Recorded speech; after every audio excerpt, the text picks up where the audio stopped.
আসসালামু আলাইকুম। সপ্তম শ্রেণীর ক্ষুদে শিক্ষার্থীরা, তোমাদের পঞ্চম সপ্তাহের গণিতের অ্যাসাইনমেন্ট 2 এর উত্তর নিয়ে আমি তোমাদের সামনে হাজির হয়েছি। যে বার্তা প্রথমেই তোমাদেরকে বলে রাখছি, অ্যাসাইনমেন্টের উত্তরগুলো ধারাবাহিকভাবে পেতে আমাদের চ্যানেলটি সাবস্ক্রাইব করো এবং বেল আইকনে প্রেস করো। তো চলো আমরা সপ্তম শ্রেণীর এবারের দেওয়া অ্যাসাইনমেন্টের উত্তরে চলে যাই।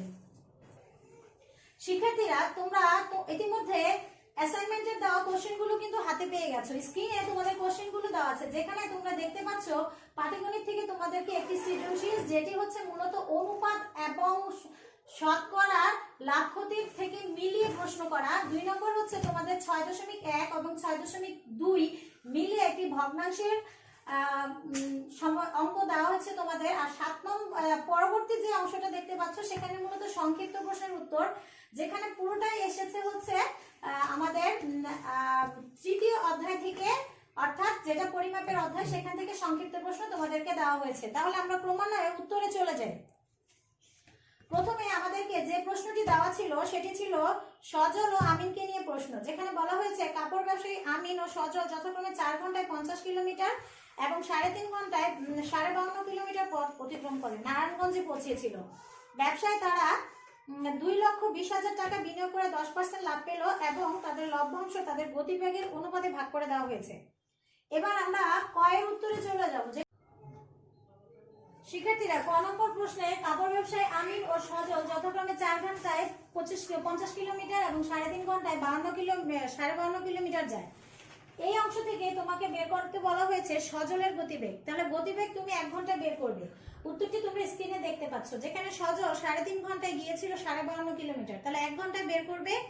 প্রথমে তোমরা দুটি ভগ্নাংশেরই মিশ্র ভগ্নাংশ থেকে তাদেরকে অপ্রকৃত ভগ্নাংশে প্রকাশ করে নিবে। তোমাদের রেজাল্ট বের হবে 15 কিলোমিটার। তাহলে সজলের গতিবেগ পেয়ে যাচ্ছ কত?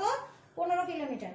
পরে খ নম্বর প্রশ্নের উত্তরে দেখো শিক্ষার্থীরা, খ নম্বর প্রশ্নে তোমাদেরকে বলা হয়েছে তাদের গতিবেগের অনুপাত বের করতে। আমরা আগেই কতে সজলের গতিবেগ বের করেছিলাম 15 কিলোমিটার পার ঘন্টা। এখানে আমাদেরকে শুধু বের করতে হবে আমিনের গতিবেগ, যেখানে আমরা পেয়েছি উদ্দীপকে আমিন 4 ঘন্টায় যায় 50 কিলোমিটার। তাহলে 1 ঘন্টায় যায় 50 কে 4 দিয়ে ভাগ করলে 12.5 কিলোমিটার তুমি পাবে। এরপরে তোমার অনুপাত বের করার জন্য তুমি 12.5 অনুপাত 15 লিখবে।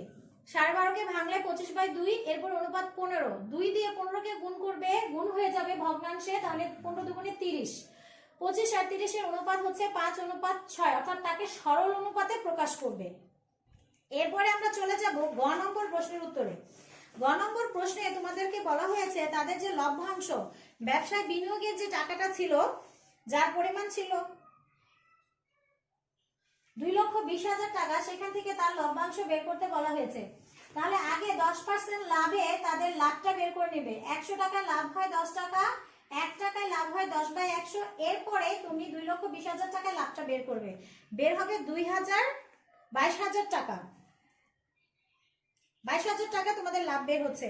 এখন আমিন আর সজলের অনুপাত কি পেয়েছিলে শিক্ষার্থীরা, মনে আছে তোমাদের? হ্যাঁ, আমিন আর সজলের অনুপাত যেটা পেয়েছিলে 5:6।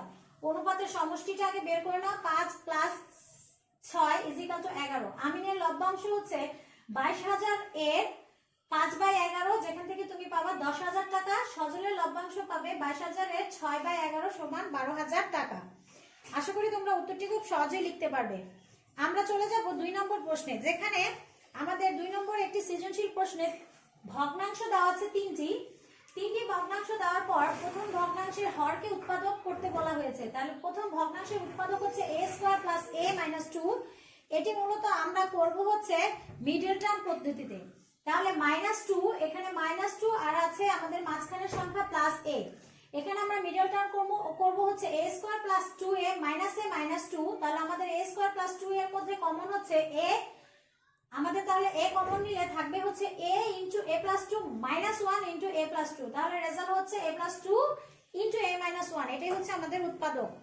পরবর্তী খ নম্বর প্রশ্নে তোমাদেরকে বলা হয়েছে প্রথম, দ্বিতীয় এবং তৃতীয় ভগ্নাংশ 3টির লসাগু বের করতে বলা হয়েছে। তাহলে আমি লসাগু বের করব। আমি ক হতে প্রথম ভগ্নাংশের হরের উৎপাদক কিন্তু পেয়ে গেছি, যেটি হচ্ছে a - 1 * a + 2। দ্বিতীয় ভগ্নাংশে কেউ সেম একইভাবে তোমাদের স্ক্রিনে দেখানো নিয়মে তোমরা উৎপাদকে বিশ্লেষণ করবে।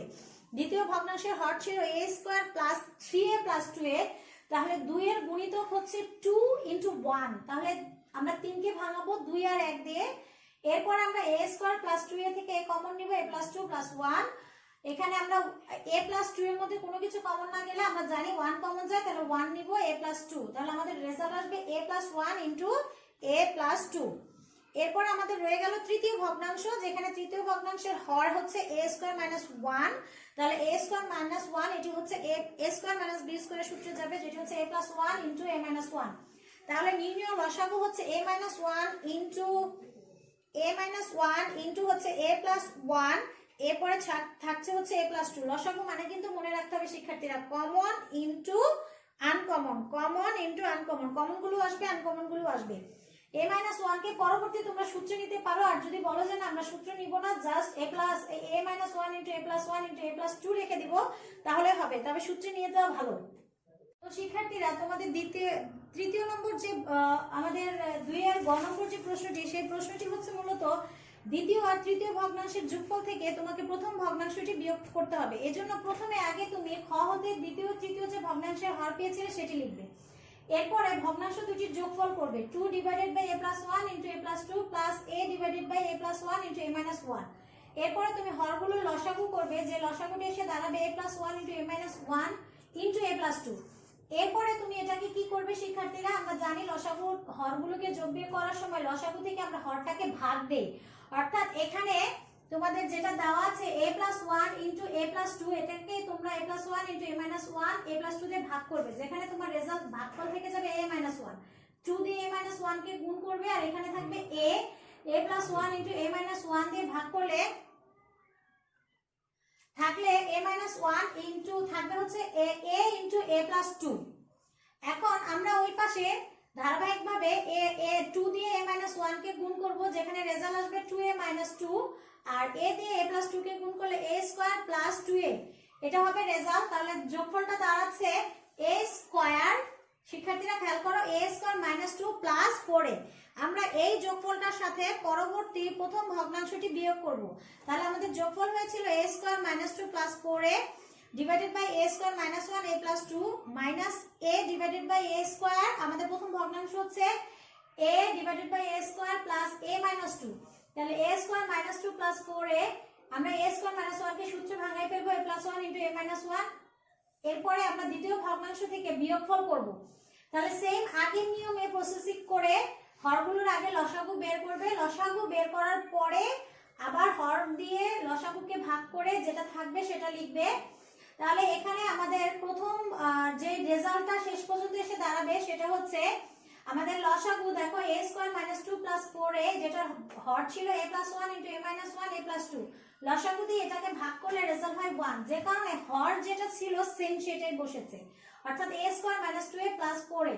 আমি কিন্তু লাইন নাম্বার 1 2 3 4 5 নম্বরের কথা বলছি, যেখানে তোমরা দেখতে পাচ্ছ a square minus 2a plus 4a। কেন শিক্ষার্থীরা, কারণ এখানে a plus 1 a minus 1 into a plus 2, এই অংশটাকে আমরা এই অংশটাকে ভাগ করলে রেজাল্ট আসে 1, তাহলে 1 দিয়ে উপরটাকে গুণ করলে যা আছে তাই থাকবে। আর এখানে আছে a plus 2 into a minus 1, এখানে a প্লাস 2 আর a মাইনাস 1 চলে গেলে থাকে হচ্ছে a প্লাস 1, তাহলে উপরে আছে শুধু a, তাহলে a দিয়ে গুণ করবে, পরবর্তীতে গুণ করলে এই পাশে তো কোনো চেঞ্জ আসবে না, ওখানে a square minus 2 minus a square minus a plus 4a। শিক্ষার্থীরা আমি প্লাস 4 কে মাইনাস এর সাথে নিয়ে গিয়েছি যাতে তোমরা যোগটা বিয়োগটা ঠিকমতো বুঝতে পারো। তাহলে আমাদের রেজাল্ট জানাচ্ছে, দেখো a স্কয়ার প্লাস এর আর মাইনাস এর কাটা চলে যাবে, আর প্লাস 4 এর দিকে a চলে গেলে থাকবে প্লাস এর 3a মাইনাস 2, এটাই হচ্ছে তোমাদের রেজাল্ট। নিচে আমরা a প্লাস 1 a মাইনাস 1 কে সূত্রে নিয়ে গেছি a square minus b square সূত্রে। শিক্ষার্থীরা তোমাদের এই দুইটি সৃজনশীলের পর বিশাল যে অংশটি দেওয়া আছে অ্যাসাইনমেন্টে, সেটি হচ্ছে তোমাদেরকে ক্রমান্বয়ে 10টি প্রশ্নের সংক্ষিপ্ত প্রশ্নের উত্তর দিতে হবে। তো 10টি সংক্ষিপ্ত প্রশ্নের তোমরা এখানে দেখতে পাচ্ছ, তোমরা প্রত্যেকটি সংক্ষিপ্ত প্রশ্ন উত্তরের আগে উপরে লিখে লিখে তারপরে করবে। তো প্রথম যে প্রশ্নটি তোমাদেরকে দেওয়া আছে সেটি হচ্ছে এরকম, সেটি হচ্ছে 1 মাইল ও 3 কিলোমিটারের মধ্যে পার্থক্য কত মিটারের। তাহলে প্রথমে 2 মাইলকে তোমাকে কিলোমিটারে নিতে হবে, তাহলে 1 মাইল আছে হচ্ছে 1.61 কিলোমিটার, 2 দিয়ে একে গুণ করবে, 1 মাইল সমান আমরা জানি 1.61 কিলোমিটার, একে 2 দিয়ে গুণ করলে 1.41, 2 দিয়ে গুণ করলে 3.22, পার্থক্য বল বের হবে 3.22 মাইনাস 3 কিলোমিটার সমান সমান 0.22। 0.22। শিক্ষার্থীরা স্লাইডে লেখা হয়তো বা একটু কেটে গেছে, আমি তোমাদেরকে স্লাইডটি সংশোধন করে আবারও দিচ্ছি। তো শিক্ষার্থীরা আমরা যেটা বলছিলাম স্লাইডে 0 পয়েন্ট পার্থক্যটা ঠিকমতো বোঝা যাচ্ছিল না, এজন্য তোমাদেরকে আবার ঠিক করে দিয়ে দিলাম। 3.22 থেকে -3 বিয়োগ করলে রেজাল্ট বের হবে 0.23। এরপরে 2 নম্বর প্রশ্নে যেখানে একটি ঘনকের একটি তলের পরিসীমা দেওয়া আছে, একটি তলের পরিসীমা দেওয়া আছে 12 মিটার, সেখান থেকে তার আয়তন বের করতে বলা হয়েছে। তাহলে তোমার এখানে একটি তলের পরিসীমা 12 মিটারকে তুমি প্রথমে 4 দিয়ে ভাগ করবা, কারণ একটু তোমাদের হাতে যে মোবাইলটি আছে সেই মোবাইলটির দিকে তাকিয়ে দেখো, উপরের পৃষ্ঠে কিন্তু 3টা-4টা তল দেখা যায়, 1 2 3 4। অথবা টিভি স্ক্রিনের দিকে তাকায় দেখো, এটা একটা ঘনবস্তুর সাথে তুলনা করা যায়, উপরের দিকে 2 দিকে দৈর্ঘ্য আর 2 পাশে প্রস্থ, অর্থাৎ টোটাল 4টি তল আছে। এজন্য বাহুটা বের করার জন্য 4 দিয়ে ভাগ করবে, বের হবে 3 মিটার। আর ঘনকের আয়তন হচ্ছে বাহুর একটা বাহুর উপরে 3 কিউব, অর্থাৎ 3টা বাহুর দৈর্ঘ্যকে ঘন করলে আমরা আয়তন পেয়ে যাই। তাহলে 3 এর উপরে 3 দিবে, তাহলে রেজাল্ট আসবে 27 ঘন মিটার। শিক্ষার্থীরা আমরা পরবর্তী সংক্ষিপ্ত প্রশ্নের উত্তরে চলে যাব, যেখানে প্রশ্ন হচ্ছে একটি গ্লাসে 250 মিলিলিটার পানি ধরে, এর 25টি গ্লাসে কতটুকু পানি পাত্র ভরা যায়, পাত্রটিকে কত লিটার পানি ধরে। আমরা যদি 25 গ্লাস পানি দেই তাহলে ওখানে কতটুকু পানি ধরবে। তাহলে একটি গ্লাসে পানি ধরে হচ্ছে 250 মিলিলিটার, সেখানে 25 দিয়ে গুণ করবা, যেখানে রেজাল্ট আসবে 6250 মিলিলিটার। 6250 মিলিলিটার। তাহলে মিলিলিটারকে আমাদের লিটারে নিতে হবে, কারণ উত্তরটি চেয়েছে লিটারে।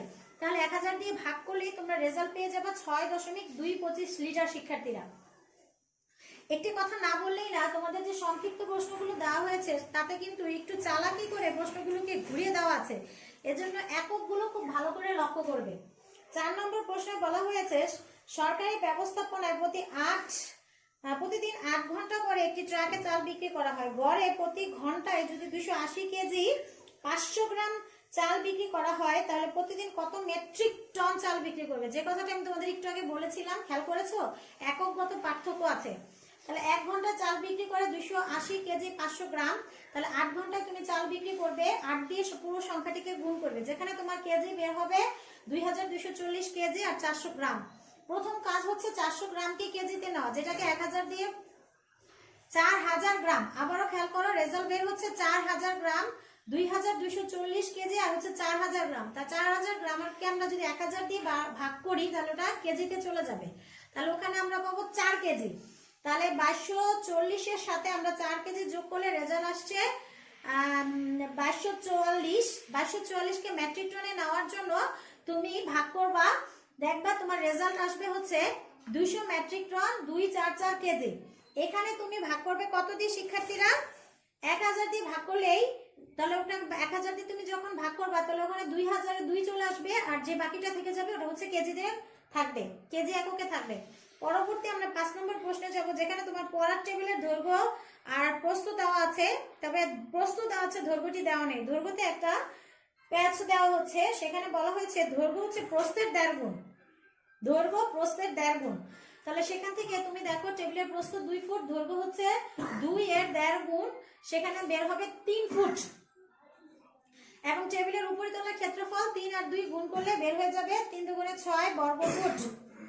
এখন আমরা পরবর্তী প্রশ্নে চলে যাই, যেখানে বলা হয়েছে জনাব চৌধুরী প্রতিদিন প্রাতঃ ভ্রমণের জন্য তার আয়তকার বাগানের চারিদিকে 4টা চক্কর দেয়। এখন এখানে আমি তোমাদেরকে বলে রাখি, এটা তোমাদের বইয়ের একটি প্রশ্নের সাথে মিল আছে, যেখানে চারদিকে বেড়ার কথা বলা হয়েছিল। এখন যখন চারদিকে চক্কর দেয় তখন কিন্তু তার পরিসীমা বরাবর যায়, এই জন্য তোমরা আগে এখানে দৈর্ঘ্য আর প্রস্থ বের করে নিবা। দেখো বলা আছে বাগানের দৈর্ঘ্য দেওয়া আছে 120 মিটার, আর প্রস্থ দেওয়া আছে হচ্ছে দৈর্ঘ্য প্রস্থের দ্বিগুণ।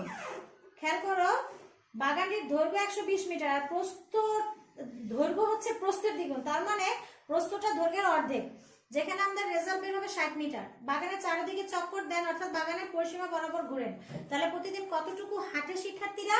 তার পরিসীমা। আর কয়বার চক্কর দেয়? 4 বার। তাহলে 2 × 120 + 60 এটা হচ্ছে তার পরিসীমা, আর 4 বার চক্কর দেয়, এজন্য পুরো সংখ্যাটাকে 4 দিয়ে গুণ করবে। তাহলে তোমাদের রেজাল্ট প্রথমে 120 আর 4 যোগ করে 2 দিয়ে গুণ করবে এবং 4 দিয়ে গুণ করবে, তাহলে রেজাল্ট বের হবে 1440 মিটার। এখন এই মিটারকে আবার কিলোমিটারে প্রকাশ করতে বলা হয়েছে, তাহলে আমরা জানি 1000 মিটার সমান 1 কিলোমিটার। ভাগ করো, ভাগ করলে আমাদের থাকবে 1 কিলোমিটার 440 মিটার। শিক্ষার্থীরা আসো পরবর্তী 7 নম্বর প্রশ্নে যাই। এটা একটু সহজ, এতক্ষণ যেরকম জটিল করেছো তার থেকে এটা আবার একটু সহজ। যেখানে সামুদ্রিকের ভূমি আর উচ্চতা দেওয়া আছে, ক্ষেত্রফল বের করতে হবে। আমরা জানি সূত্র হচ্ছে ভূমি ইনটু উচ্চতা, দুটো গুণ করলেই তোমরা রেজাল্ট পাবা 31.875 বর্গ সেন্টিমিটার। এটা তো শিক্ষার্থীরা 8 নম্বর প্রশ্নে যেখানে ত্রিভুজের ভূমি দেওয়া আছে 6 সেন্টিমিটার 5 মিলিমিটার, এখানে তোমরা মিলিমিটারকে আগে সেন্টিমিটারে প্রকাশ করবে। আচ্ছা 6 সেন্টিমিটার 50 মিলিমিটার, 50 কে 10 দিয়ে ভাগ করলেই তোমরা টোটাল সেন্টিমিটার পাবে হচ্ছে 6.5 সেন্টিমিটার। উচ্চতা হচ্ছে 400 মিলিমিটার, যেটাকে 10 দিয়ে ভাগ করলে সেন্টিমিটার বের হবে 40। তাহলে আমরা ক্ষেত্রফলের সূত্র জানি হাফ ইনটু ভূমি ইনটু উচ্চতা, বসিয়ে দিয়ে তোমাদের রেজাল্ট বের হবে 130 বর্গ সেন্টিমিটার। এবার আর 9 নম্বর প্রশ্নে যেখানে 7 কিলোমিটার এবং আছে হচ্ছে 7 কিলোমিটার 7 সেন্টিমিটার সমান কত মিটার বের করতে বলা হয়েছে। 7 কিলোমিটার এবং 7 সেন্টিমিটারকে কত মিটার সেটা প্রকাশ করতে বলা হয়েছে।